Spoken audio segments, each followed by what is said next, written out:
This episode is brought to you by the 2026 All Vision Caribbean Latino Film Festival, which is now accepting submissions on Film Freeway. Introduce yourself and tell our audience a little bit about you. All right, thanks, Charles. Thanks for having me on your show. I'm Robert YOUNIS. I am born and raised in Jamaica and became an actor and ended up in LA, but that's the short version. There's a quite longer version. Um, I think one of the first things that really inspired me in acting is I had two friends of mine doing a play in Jamaica, and they were doing Cats. And I went and I watched, and the show moved me so much. It had such an emotional impact. And I felt like it kind of blew my mind because my brain hadn't processed that level of work being done in Jamaica. I Mm. don't, you know, and so just having to just seeing it and having the experience of it, it kind of opened my mind to what was possible for me. Okay. You know. Um, and so I didn't realize it at the time, but one of the people that was in that play would actually play a part later on in me becoming an actor, going down that. I had moved up to Miami. I was actually studying computer science Okay. because I liked programming and I liked the ability to help people with programming, make their lives easier. That was something I always enjoy helping people, I always enjoy making an impact. Um, these are the things that have been the underlying thing for me. Okay. Um, Meaningful conversations. And when I was up in Miami, I had this situation where I lost access to a community that had been kind of my base, my friends and everything, and I had to restart. And the same person that was in that play got on a phone call with me, and she was acting in Vancouver at the time. She said, "Robert, go take an acting class. You'll learn about yourself and you'll have fun." And I remember going to uh, first just like, wow, okay, let me try it. Then going in and signing up for a class at a community college, going in the first day, seeing the acting teacher stand up front and talk about what the class is going to be like, how she treats people in her class. And she had this very dry sense of humor. And the two girls in front of me, who it was their first day of class too, they just took one look at her and they were like, "I'm dropping this class. I'm out." And I was not. Why is that? What was so interesting or difficult about the teacher? What was that? But it was her dry sense of humor. They didn't get it. Okay. She was just like very like sharp, um, and I was laughing on the inside because I got the humor. And so that kind of cracked me up when I saw them leave. But it was a start over, and it was like, okay, what am I going to do differently this time? What sort of, how am I going to choose to move forward? And I was like, okay, I'm going to meet everybody in the class, try and connect with everybody, try and get to know with everybody, and just throw myself into this class and see what happens.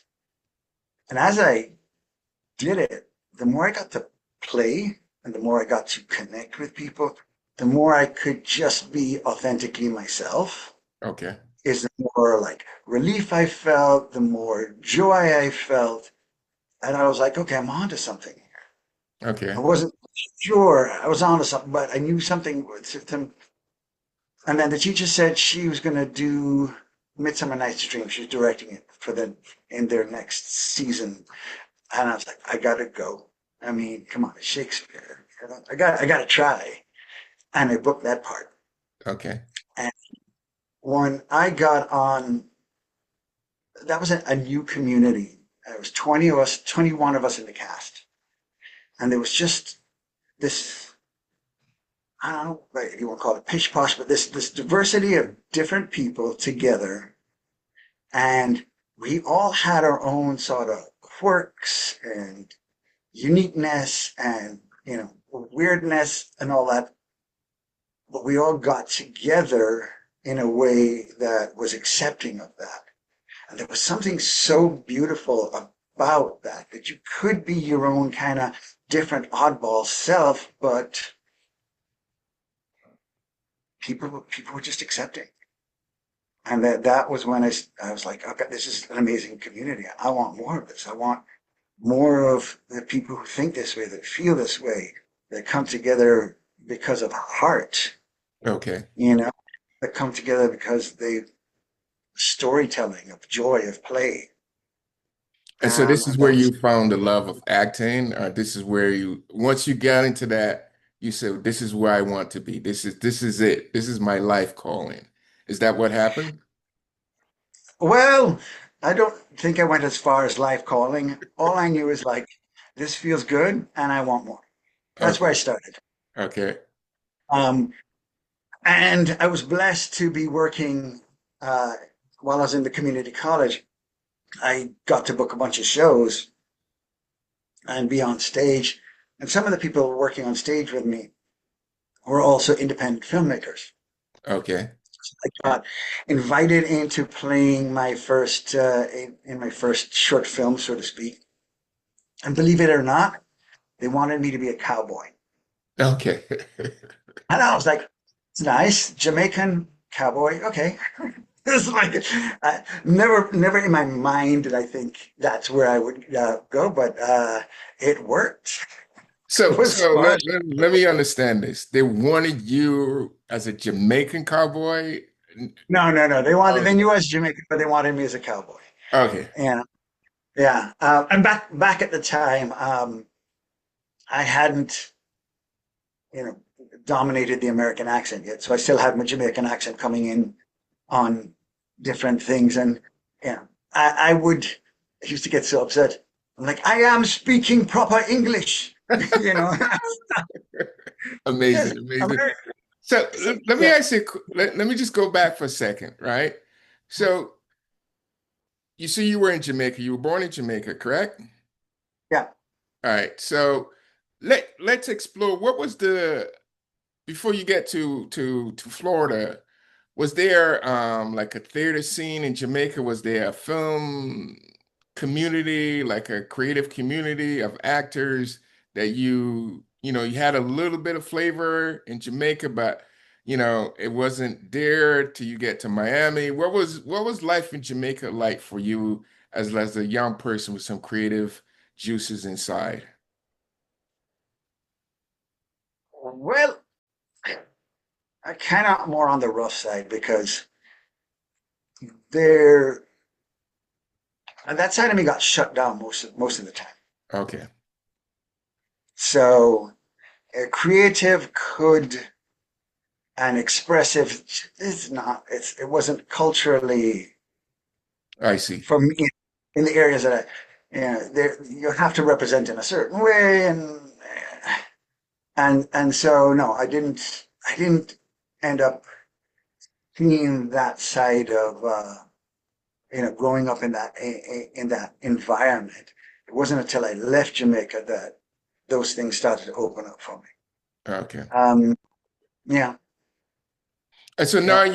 you're in Miami, you're doing a short film. So going to do that short film coming from theater, what was that transition like? What was that experience? You were doing theater, live performance. Now you have to rehearse, shoot, and everything is not in sequence, right? When you do a play, you rehearse, you go. You don't say, cut, let's do that again, right? You don't stop in the middle of the show and say, okay, let's run that line again, to get it right. So what was the difference between shooting that short and having the experience in theater? I think one of the cool things about it for me is because it was people that I had worked with in theater that were all peers and colleagues. That when we went into this, it was way more relaxed. There wasn't the pressure to perform, and because I shouldn't say pressure. Hmm. don't know the best words, but there wasn't that pressure of, okay, you're on stage, you have an audience, you had the opportunity to make mistakes in there, and you didn't have that person that was like the teacher or something above, above you that you had to, um, I don't want to say this, that you had to respond to. Like they were the authority figure above the top, and. Hmm. So there was a lot more play. There was a lot more freedom. I love the fact that you could mess up Okay. uh, and it wouldn't bring everything to a halt. You Okay. know, um, it was fun. It was fun. It was really, again, just more fun working with people that you know, playing, trying to make something happen. There was just so much fun in it. And so for me, that experience even kind of even pushed me more into that direction, away from stage, but more to film. Okay, because you find it more, was it more relaxing, more creative, the film aspect, shooting the film as opposed to theater, again, like I said, theater is more rigid, I would think, as opposed to film where you have a little bit more leeway to get better as you go along. Yes, there was. I found out the rule that they could have people audit your play, and if you even said one word wrong or something like that, you could get in trouble. You had to stick to exactly how the script was. And while in TV and film, you have people who are very much sticklers for the script, if you do make a mistake, the script supervisor will come up, hey, you said this wrong. Next time through, say this. So there's a little bit less pressure um, from that perspective, and I kind of liked that flexibility, that little bit more of an ease. It does take, and I will give respect. It takes a great um, artist to be able to have all the lines, all the words, know how to hit them and run through them, especially when you're dealing with some of these amazing writers that they want you to say every word that they say exactly the way they have it written because they're that good. Mhm. And when you get to that level inside yourself, where you're comfortable with, banging through these things, knowing the words and stuff, that is a beautiful and remarkable skill level to get to. So um, I'm not saying anything bad about that. I totally respect it, but I'm kind of like, I hear you, my friend. I hear you. So, I'm from the islands. Can we just chill out there a little bit more? Just have some fun. so, so you do your short now. You finished the short. What was the Mm. experience like after the short? You get a premiere. I don't know. You did some screenings. Maybe you guys put it in the festival circuit. What was the response like? Well, how did that change your life, or did it change your life? Well, we didn't go that far in the first one. I ended up meeting other directors that weren't in that, and filmmakers that weren't in the theater space. So that kind of opened me up into more short films. And since it was part of a crew of people that hung out, we ended up just making short film after short film after short film just for the exercise of it. Because he wanted to kind of do 100 short films in the space of 6 months. Wow. And so they were just shooting stuff for the fun of it. And from that perspective, I learned a lot. I learned because I didn't stay on one side of the camera. I didn't stay as the actor. I also went on the other side. I helped, gaff. I helped with lights. I helped with camera. I helped with assistant directing. So I really got to, I helped with sound. I really got to know all the tools that were being used and kind of a little bit about the job. So it gave me this rounded experience and understanding of the filmmaking, which I really enjoyed. I had done photography. I had helped. I had a friend of mine in Jamaica who had a recording studio and was recording artists down in Jamaica. So I had experience around sound. I had experience around cameras, and those things kind of came together in that moment. And I just got to learn the richness of the art and got to see how other people operated on set, which I mean, I really enjoyed. One, it gives me a respect and understanding for what they have to do. And two, it also gives me the ability to uh, make suggestions from time to time, but very carefully. You don't want to step on somebody else's toes, you know? Yeah, Yeah. depending on the type of director you get, you have on the set.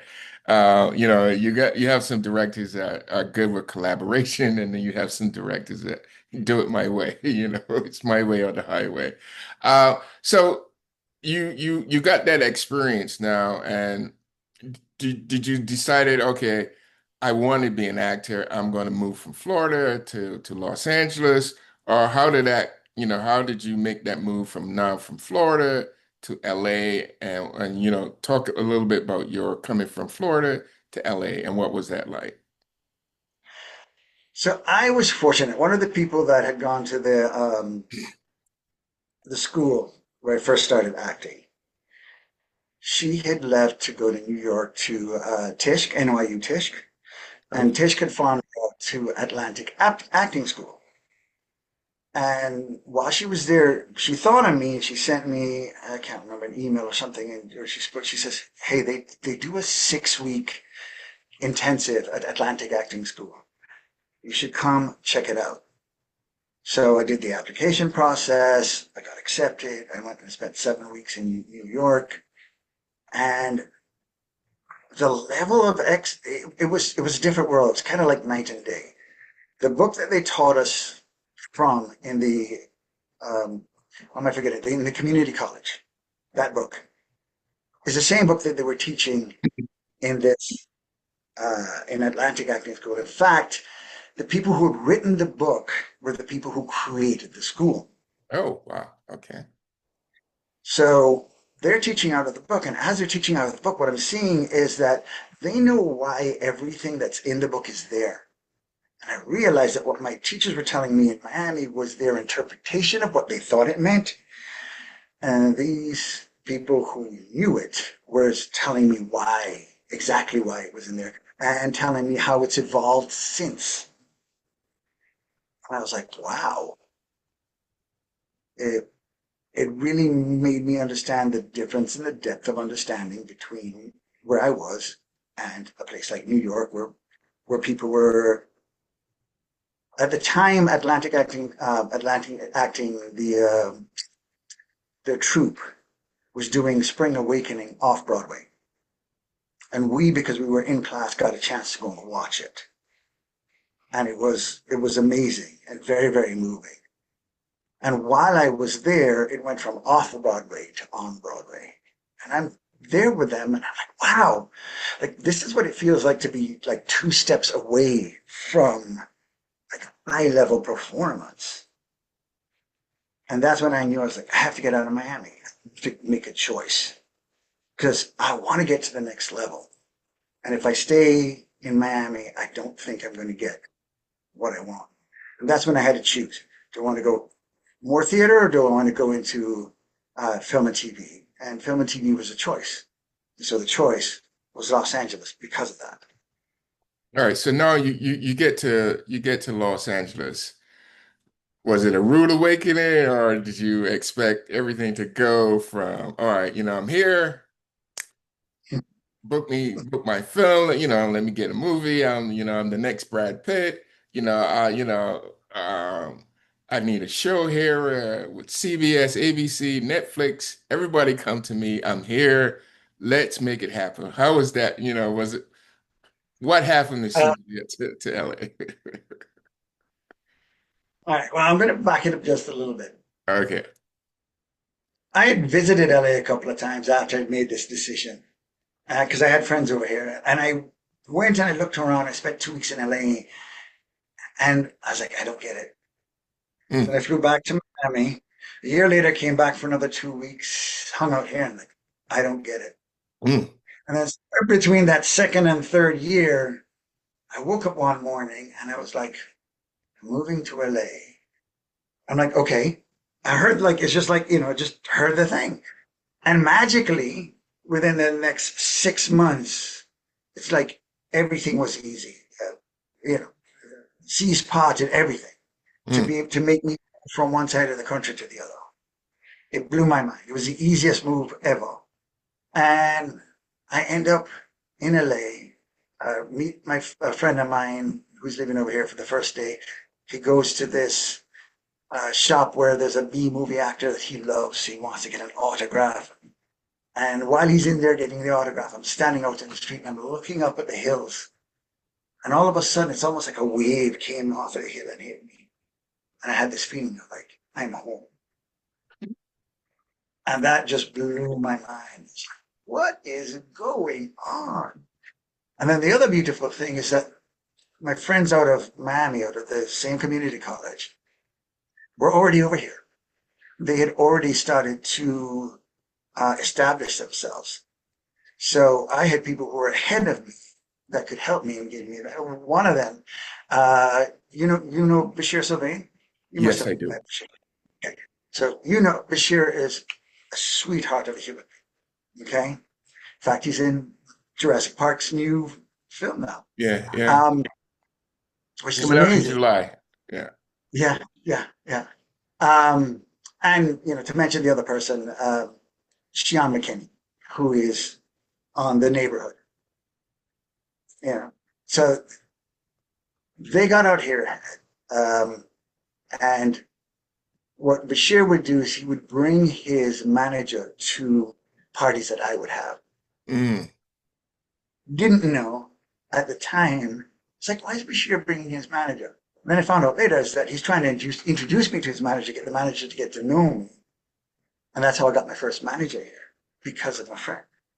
And because he's that type of human being. So that was super helpful. It was it was interesting because when I came over, I was still non-union, okay. and it was this choice because when you're non-union, you have all these options, but you don't have you can't access the union stuff really. But once you cross that line, you become union. You're now all the way back at the start because the non-union casting directors and stuff are not necessarily the union casting directors. So I tell people who are doing this sort of, they want to make that transition to be, like there's, unless you've met a lot of union casting directors, unless you've established yourself, jumping out of non-union into union can feel like a step backwards. Okay. So that's one of the things that I'd advise. Be strategic on how you make that transition because you're basically taking the food that you were getting on your table and saying, no, I'm not eating that anymore. I'm going to start eating off on your diet. So Okay. So yeah. when you decide, like you see you had that experience, you saw the hill and you was like, I'm home, right? So you get here, how long did it take you to get like a paying job or, start working? Wow. I think I remember correctly.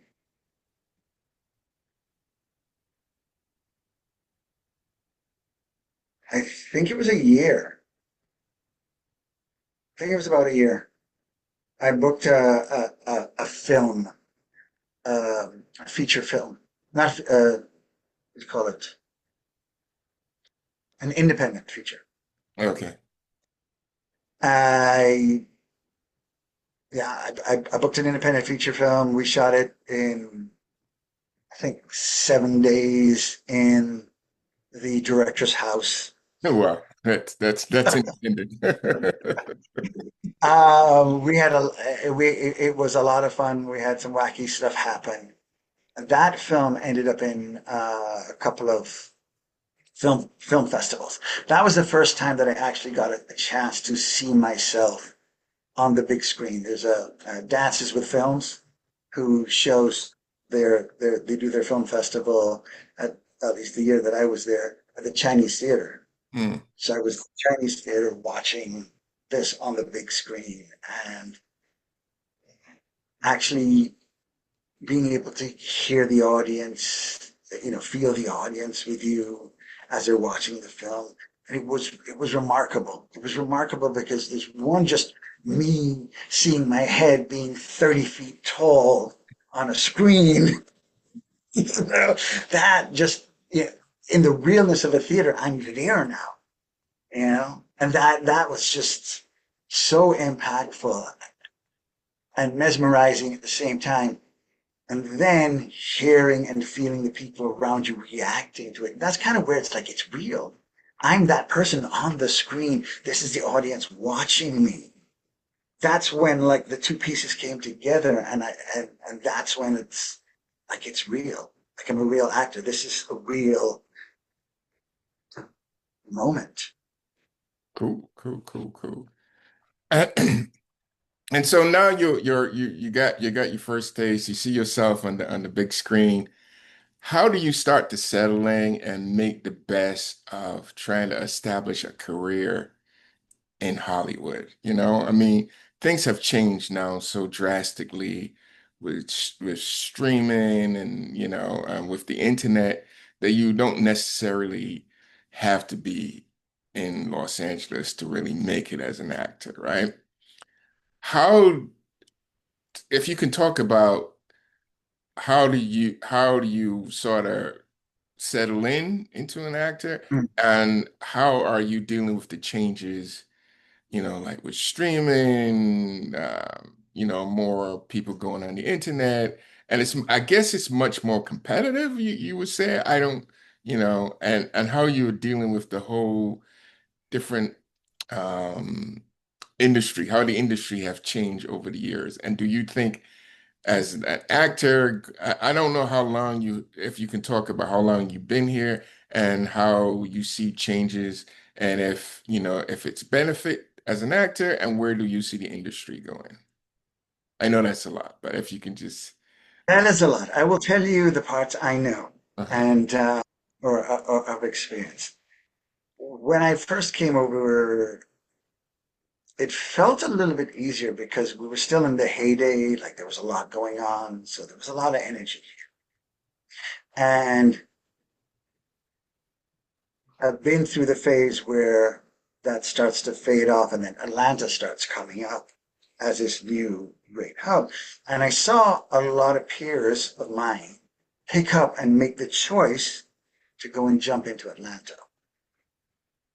I thought that was interesting because it's like you're going from a major market into a market that wasn't as major at the time. And I thought that was an interesting choice. Looking back now, what I think they um, did, whether on purpose or accidentally, is they got in at the ground floor of something that's growing. So Mm, as they're growing in that market, they're, because they were around, they're the go-tos. They know the casting directors and everybody know them, know their skill set. So they, in a way, in my thought process, become the bigger fish in that market. And so I think it was a gamble, and I think some of my friends who did it, I can't really speak for them, but I'm assuming it was a good gamble for them.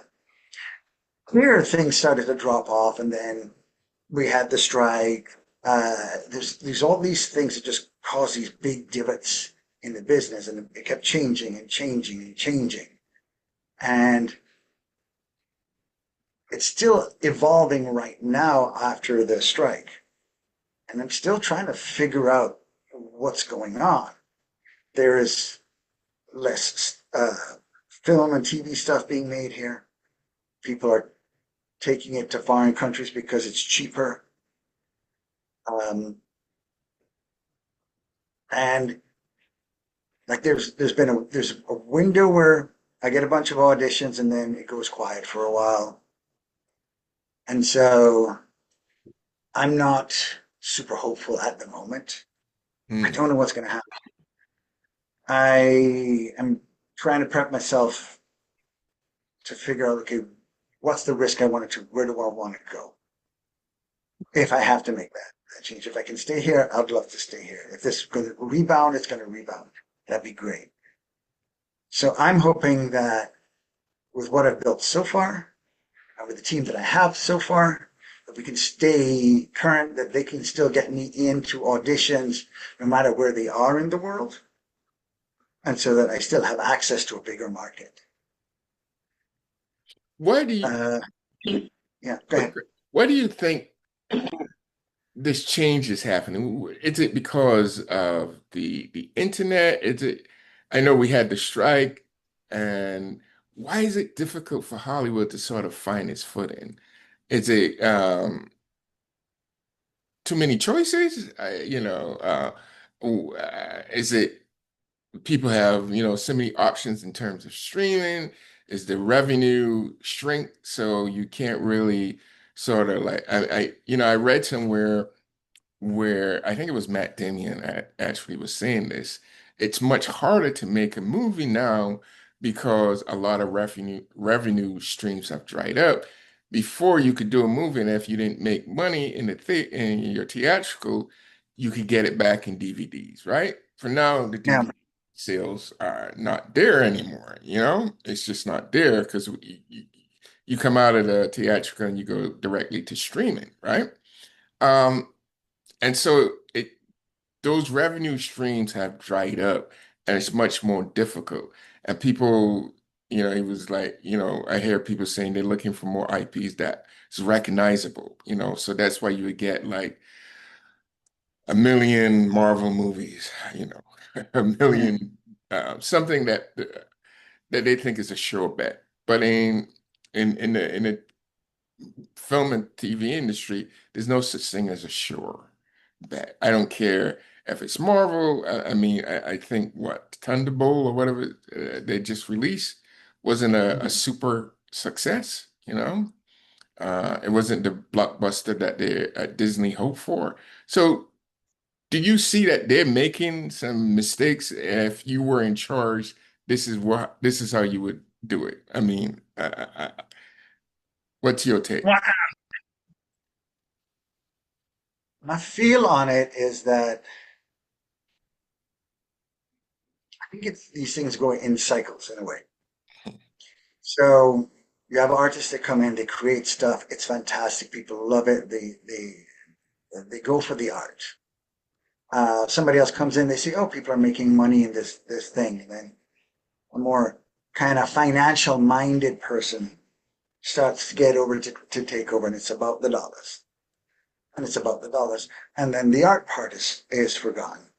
Um, and then they don't want to take risks, so you're not going to get. They'll go and stick with IPs that they know, and then that keeps going to a point to where the artists get completely frustrated, and all of a sudden you have these new ways of making content and starting out, and what I'm hoping and where I think it'll go is that they'll start producing their own films independently.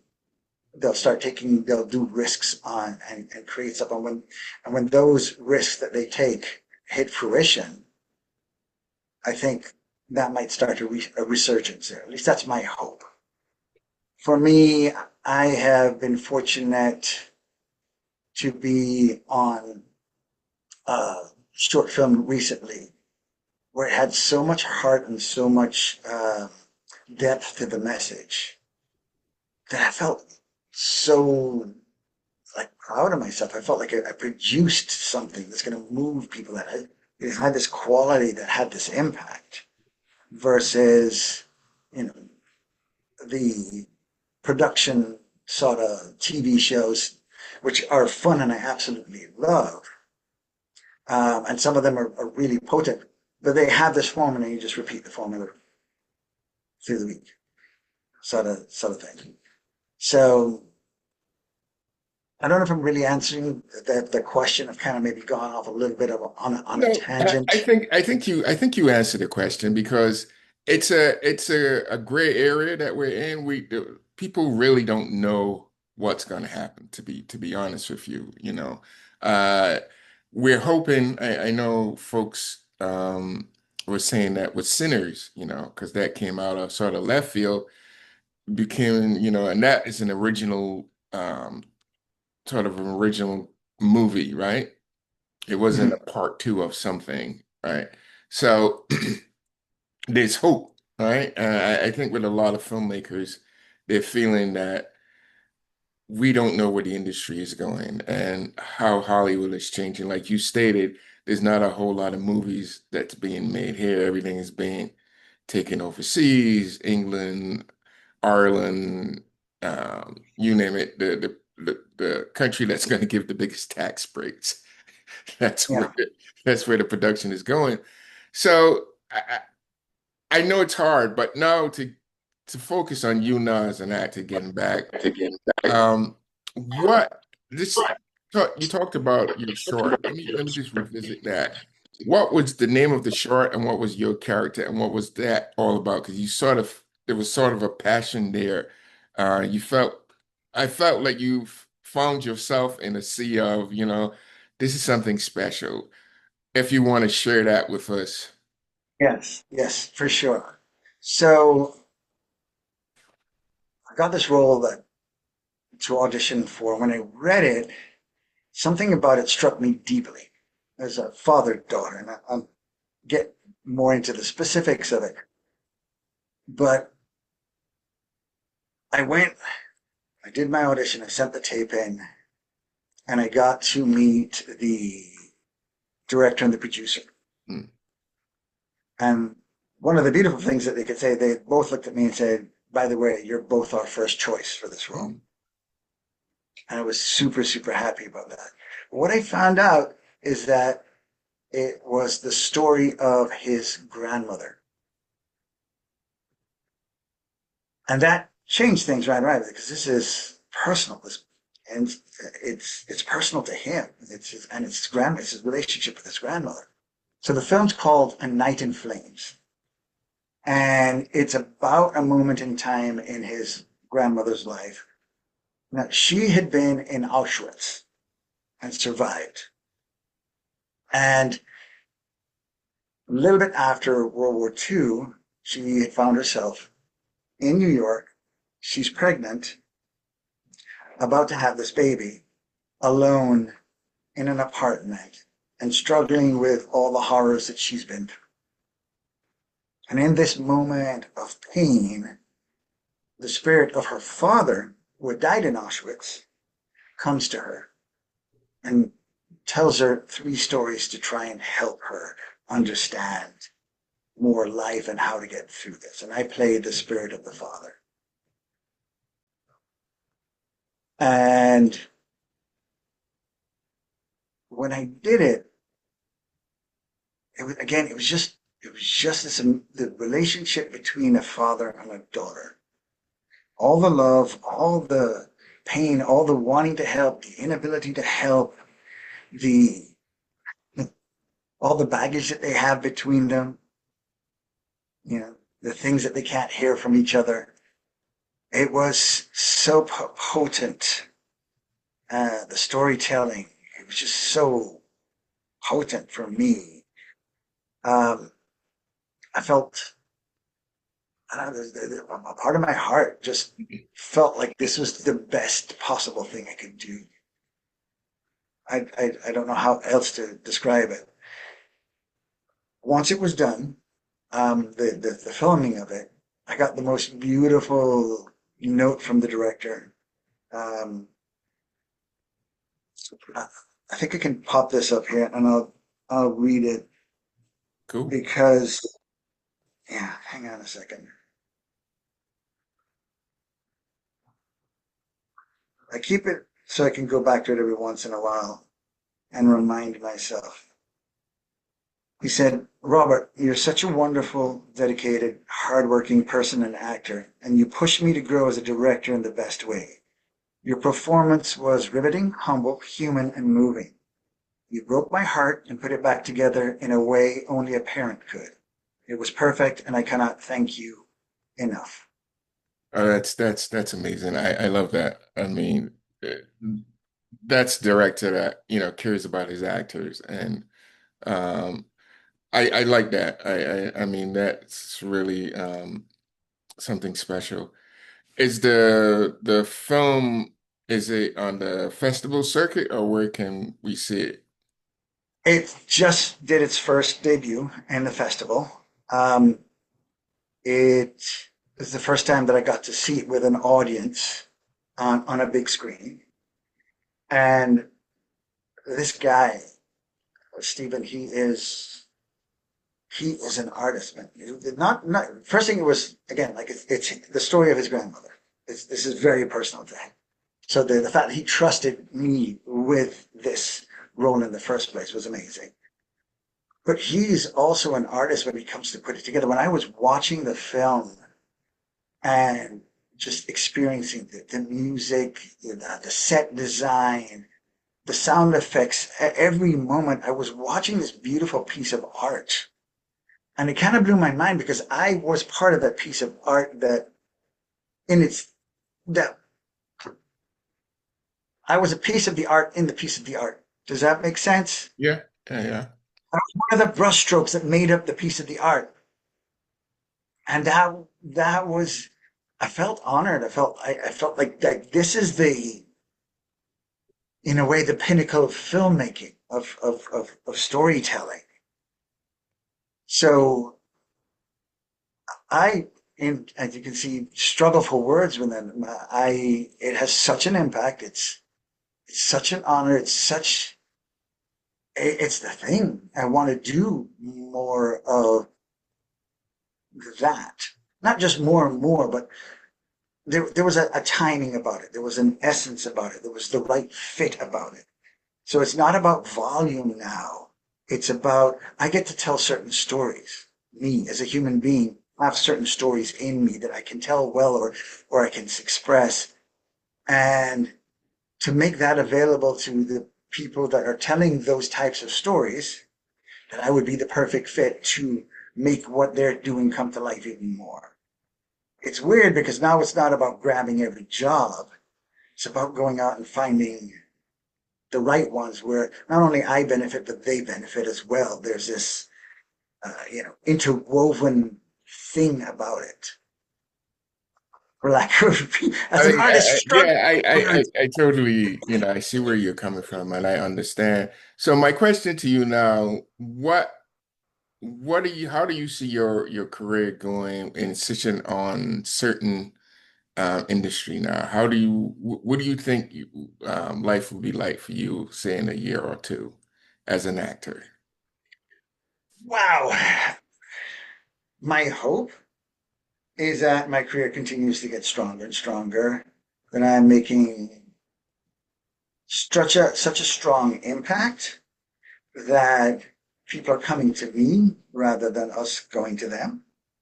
Like right now, I've built up a good reputation with several casting directors, and they, and I know this because they constantly send me auditions. And it's a beautiful thing to see when you can feel that the casting directors are trying to put you in in one of their films. I feel so supported when I see they're constantly sending me stuff because I mean, they believe in me. They believe I can deliver. So I love that. I'm hoping that that continues to grow. Um, I don't know what's gonna make the change, but energetically within myself, there's a desire, I think, learning from A Night in Flames to be more specific in my targeting and start to develop relationships with people like this who like that style of work, who are collaborative, who are you know open-hearted and it's about telling stories and moving people. And I think that's going to be I think that's where the start is. Just finding those people and finding out if, and it's fine if I don't, but if there's somehow I can contribute contribute to that and have them see me as somebody that they like working with, they love when I'm on set, and they love the way I contribute to it. Cool, So cool. it's almost an energy and a dynamic that I'm looking for rather than I want to be in this show, that show. Well, I will research shows, and if they have that feel to them, But I'm more targeted now because I know more what's meaningful for me. That's What makes me at the end of the day is like I feel good. I did this. So it's more me oriented versus I'm an actor. Pick me, pick me. You mm. know, Yeah, that, that that's the shift. that makes sense that you're at this maturity level where you know what works for you, right? What makes you happy and what you know you can deliver, the type of performance that you can give. That's cool. So if folks want to get in touch with you, you want to share your socials with us? Sure. I'm on Instagram and it's at Robert Eunice. That's well, everybody, I'm assuming knows how to spell Robert. Eunice is spelled Y-O-U, N as in Nancy, I-S as in Sam. You can get in touch with me there, shoot me a DM.